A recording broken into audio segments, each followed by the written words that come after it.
اعوذ باللہ من الشیطان الرجیم بسم اللہ الرحمن الرحیم اللہم صلی علی محمد وعلی آل محمد۔ السلام علیکم۔ آج ہم سال اول کا عنوان میر تقی میر کی پہلی غزل پڑھیں گے۔ غزل شروع کرنے سے پہلے ہم شاعر کا مختصر سا تعارف پڑھیں گے۔ میر تقی میر 1723 میں پیدا ہوئے اور 1810 میں ان کا انتقال ہوا۔ ان کا اصل نام محمد تقی اور میر ان کا تخلص تھا۔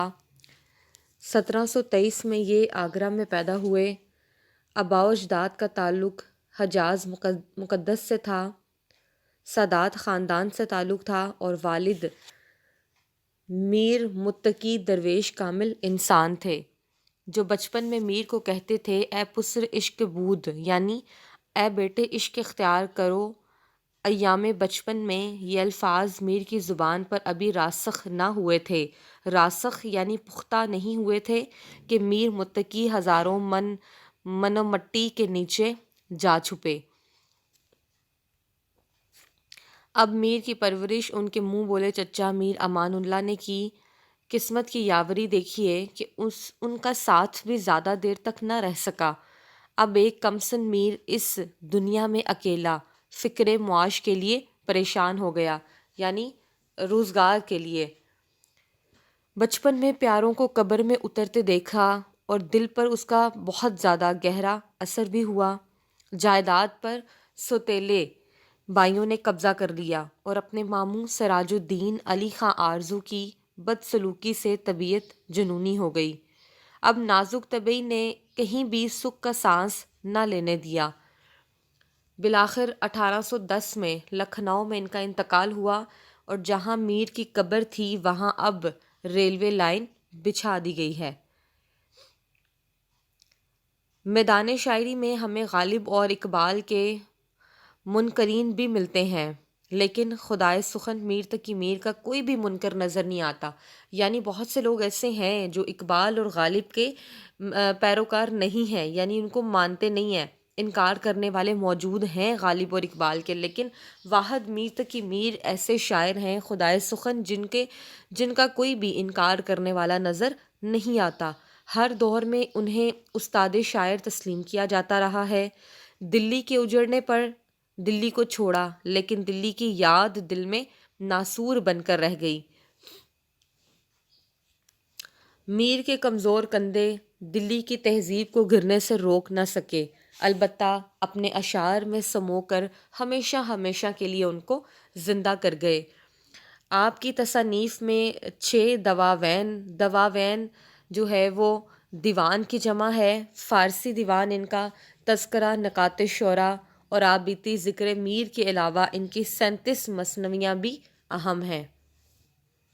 یہ تھا ہمارے پاس میر تقی میر کا سب سے مختصر تعارف۔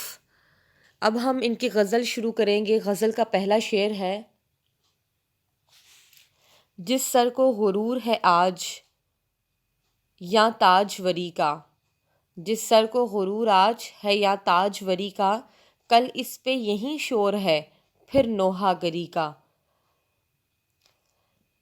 تاج وری یعنی سر پر تاج پہننا، بادشاہی۔ نوحہ گری یعنی کسی کی موت پر ماتم کرنا، رونا پیٹنا۔ اب اس کا نثری مفہوم ہم دیکھیں گے، جس کو آپ نے تشریح میں الگ کر کے نہیں لکھنا، بلکہ تشریح کی ہیڈنگ دینے کے بعد آپ نے اسی کو سب سے پہلے لکھنا ہے، جو 1-1.5 لائن میں اس کا مفہوم ہوتا ہے۔ اس کے بعد آپ نے اگلا کام شروع کرنا ہوگا۔ جس شخص کو آج شہنشاہی کا غرور ہے، وہ سن لے کہ کل اس کی موت پر لوگ ماتم کر رہے ہوں گے۔ اب ہم اس کی تشریح دیکھیں گے کہ غزلیات میر سادگی و اختصار کا حسین امتزاج یعنی ملاپ، کہ میر کی جو غزلیات ہیں وہ سادگی، بڑی سادہ، اور اختصار بڑی مختصر۔ اب سادگی اور اختصار کا بڑا حسین امتزاج ہے۔ دلوی طرز سخن کی آئینہ دار اور جذبات و احساسات کی ترجمان ہے، یعنی اس کی عکاسی کرتی ہے۔ تشریح طلب شعر میں میر تقی میر نے ایک آفاقی حقیقت کا اظہار کیا ہے۔ بتایا کہ شعر میں بادشاہوں کو انتباہی لہجے میں یعنی خبردار کرنے والے لہجے میں آگاہ کرتے ہیں کہ تمہارا اپنے سر پر تاج دیکھ کر پھولے نہ سمانا، کہ جب تمہارے سر پر تاج ہے بادشاہت کا تو تم پھولے نہیں سماتے ہو، تخت پر بیٹھ کر متکبر بننا یعنی غرور کرتے ہو، اور بادشاہت کا غرور سب فانی ہے۔ یہ انسانی خصلت ہے، انسانی سرشت کا حصہ رہا ہے۔ سرشت یعنی انسانی خصلت کے اندر داخل ہے کہ جب بھی اسے اقتدار نصیب ہوتا ہے وہ اپنی چادر سے بڑھ کر پاؤں پھیلانے لگتا ہے، اور یہ واقعی ایک انسانی خصلت ہمیں لازم نظر آتی ہے۔ کسی کو بھی کسی بلند عہدے پر پہنچا دیا جائے، اگر اس کی اوقات سے بڑھ کر وہ کام ہے تو وہ اپنی چادر سے باہر پاؤں ضرور پھیلائے گا۔ اب کسی کو خدا قبیلے کی سرداری دیتا ہے تو وہ شہر کو اپنے زیر نگین سمجھتا ہے، کہتا ہے وہ یہ تو میرے غلام ہو گئے ہیں سارے کے سارے۔ اب شہر کا حاکم ملک کا بادشاہ بننے کا متمنی ہوتا ہے، متمنی یعنی خواہش مند ہوتا ہے۔ جب بھی آپ دیکھیں گے شہر کے حاکم کو، وہ چاہے گا کہ وہ ملک کا بادشاہ ضرور بنے۔ اب جسے خدا عالمی حکومت دے تو وہ نشہ حکومت اور غرور میں اس قدر سرشار ہوتا ہے کہ خدائی کا دعویٰ کر کے خدا کے مقابلے صف آرا ہوتا ہے، کہ وہ اللہ کے مقابل نعوذ باللہ آنے کی کوشش کرنے لگتا ہے۔ اب نمرود دنیا کا حاکم تھا، لیکن خدائی کا دعویٰ کیا تو مچھر کے ہاتھوں کیسے خاک میں مل گیا تھا۔ اس کے بعد انسان یہ حقیقت بھول جاتا ہے کہ ابدی حیات کا مالک تو صرف خدا ہے۔ اپنے اقتدار کی ڈینگے مارتے ہوئے یہ شہنشاہ موت کو تو بھول جاتے ہیں، اور 4 دن کی زندگی کو 400 برس تصور کرنے لگتے ہیں۔ اب حالانکہ قرآن حکیم نے کئی سو برس قبل ہی ساری کائنات کے فنا ہونے کا تصور دیا تھا، لیکن لوگ اس بات کو بالکل فراموش کر دیتے ہیں۔ اب میر تقی میر نے یہی مضمون باندھا ہے کہ اے تاجور دیکھ لینا، کل تمہارے سر سے تاج غائب ہوگا، بلکہ جسم سے بیش قیمت لباس جو ہے اس کی جگہ سادہ سفید کفن پہنا دیا جائے گا۔ جہارات لگے تخت کی بجائے کچی زمین کی ویران اندھی قبر میں تمہیں دھکیل دیا جائے گا۔ لوگ تمہارے بے جان جسم پر ماتم کریں گے، آہوزاری کریں گے، اور اقارب تمہارے چیخیں گے، چلائیں گے، احباب نوحہ کے نہ کریں گے۔ اب لیکن یہ ماتمی رنگ بھی چند گھڑیوں کا ہوتا ہے۔ جو لوگ رونا دھونا کرتے ہیں تمہارے جانے کے پیچھے، تو یہ بھی صرف اس نے کہا کہ چند گھڑیوں کا ہوتا ہے، اور پھر کائنات کا نظام ویسے ہی رواں دواں ہو جاتا ہے جیسے پہلے تھا۔ اب احباب جو ہے وہ اعزا و اقارب تمہارا غم بھول جائیں گے، عزیز ہیں، رشتہ دار ہیں، وہ تمہارا غم بھول جائیں گے، گویا کوئی حادثہ ہوا ہی نہیں تھا۔ بس یہی نہیں، بہت ممکن ہے کہ حوادث زمانہ تمہاری قبور کا نشان بھی مٹا دے، تمہاری قبر کے نشان کو بھی وہ ختم کر دے گا، کہ زمانے میں ہو سکتا ہے ایسا کوئی حادثہ آ جائے کہ تمہاری قبر کا نشان بھی ختم کر دیا جائے گا، جیسا کہ اکثر ہوا ہے۔ نہ گورے سکندر نہ ہے قبر دارا، مٹے نامیوں کے نشاں کیسے کیسے۔ گور یعنی قبر، سکندر سکندر اعظم کے حوالے سے بتایا کہ نہ تو سکندر اعظم دنیا کا سب سے بڑے فاتح تھا نا، اور کہا کہ نہ تو اس کی قبر رہی اور نہ ہی قبر دارا۔ دارا کا میں نے آپ کو پہلے بھی بتایا تھا کہ یونان کا ایک بہت عظیم بادشاہ تھا جس کو سکندر اعظم نے شکست دی تھی۔ اب میر کے اس شعر کو ہم دور میر سے بھی پرکھ سکتے ہیں، اور یہ وہ دور تھا کہ جب برِ صغیر میں طوائف الملوکی کا دورہ تھا، یعنی ہر طرف بھوک پیاس جو ہے وہ رواں دواں تھی۔ خود لال قلعہ سازشوں کا گھر بنا ہوا تھا، آئے دن کسی مغل شہزادے اور شہنشاہ کا مقتول جسم قبرستان کے سپرد ہوتا۔ پھر کہا کہ اے حب جہ والو، آج تاجور ہے، کل اس کو دیکھیو تم، نہ تاج ہے نہ سر ہے۔ دلی میں آج بھیک بھی ملتی نہیں انہیں، تھا کل تلک دماغ جنہیں تاج و تخت کا۔ یہ تھا ہمارا دوسرا پہلا شعر مکمل ہوا، حوالہ جات کے 2 شعر پڑھ لیے۔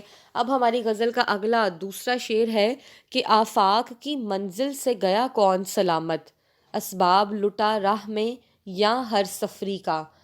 کہ دنیا میں ہر مسافر کا اسباب راستے میں ہی لٹا جاتا ہے، کہ جو بھی اس دنیا میں آتا ہے وہ مسافر ہے تو اس کا سامان راستے میں ہی لٹ جاتا ہے، گویا کوئی بھی اس دنیا میں سلامت نہ جا سکا۔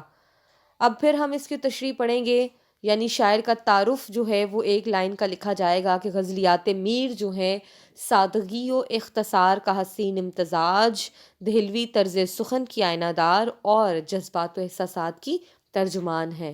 تشریح طلب شعر میں میر تقی میر نے دنیا کی بے ثباتی اور ناپائیداری کا تذکرہ کیا ہے، ذکر کرتے ہوئے کہتے ہیں کہ دنیا بے ثبات ہے، ناپائیدار ہے، اس کی پائیداری کا ثبوت آج تک دنیا میں نہیں مل سکا۔ انسانوں کو انہوں نے مسافر قرار دیا اور اس دنیا کو ایک راہ گزر کہا ہے۔ شاعر کہتا ہے کہ یہ ایک ایسی راہ گزر ہے کہ جہاں سے کوئی بھی مسافر سلامت نہ گزر سکا۔ ایک ایک شخص کو اس دنیا نے تہی دست کر کے حالی خات کر کے اپنی آغوش قبر میں لیا ہے اور اس کا اسباب ہتھیا لیا۔ اب اور جو شخص بھی اس دنیا میں بطن مادر سے وارد ہوتا ہے کہ ماں کے پیٹ سے جو بھی آتا ہے اس وقت تو وہ معصوم اور گناہوں سے بالکل پاک ہوتا ہے اور اس کا قلبی آئینہ جو ہے وہ بالکل شفاف ہوتا ہے۔ اب ارشاد نبوی صلی اللہ علیہ وآلہ وسلم ہے کہ ہر بچہ فطرت سلیمہ پر پیدا ہوتا ہے، پھر لیکن جوں ہی اس عالم رنگ و بو میں وہ ہوش سنبھالتا ہے تو علائش دنیاوی، دنیا کی علائشات، آسائشات اور خواہشات نفسانی اس کی معصومیت کو پاش کرنے کے لیے تیار ہو جاتے ہیں۔ اب جب وہ اس دنیا کو خیر بات کہتا ہے تو اس کا پیمانہ گناہوں سے لبریز ہوتا ہے، گویا دنیا نے اس کی معصومیت کو تاتائے کر دیا اور اس کی معصومیت لوٹ لی۔ تاتائے کر دیا یعنی ختم کر دیا، مار دیا۔ الغرض اس کائنات سے رخصت ہونے والوں کی اکثریت اپنے سر پر گناہوں کے گٹھر لاد کر لے جاتی ہے، یعنی بہت بڑا انبار۔ اب اس جہاں میں آ گئے ہم کیا کر چلے، اس جہاں میں آ کے ہم کیا کر چلے، بھارے اسیاں اپنے سر پر دھر چلے، کہ گناہوں کا بوجھ جو ہے وہ اپنے سر پہ ہم لے کر جا رہے ہیں۔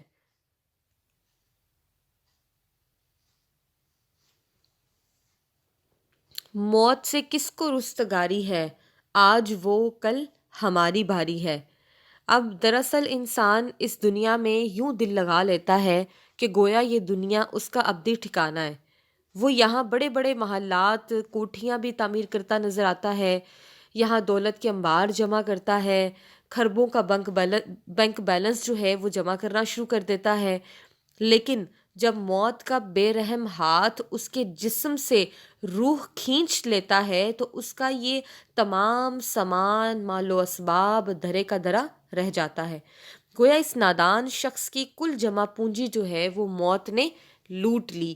اب سکندر اعظم دنیا کا فاتح تھا، یورپ میں پیدا ہوا، یورپ تسخیر کرتے ہوئے وہ افریقہ بھی پہنچا، افریقہ کی تسخیر کے بعد ایشیا کا رخ کیا، دریائے بیاس کے کنارے اس کی حالت غیر ہو گئی، خراب ہو گئی، چنانچہ مرتے وقت یہ وصیت کرتا ہے کہ مرنے کے بعد میرے ہاتھ کفن سے باہر نکال دینا، دنیا دیکھے کہ سکندر حالی ہاتھ چلا گیا، جائے گا جب یہاں سے کچھ بھی نہ پاس ہوگا، 2 گز کفن کا ٹکڑا تیرا لباس ہوگا۔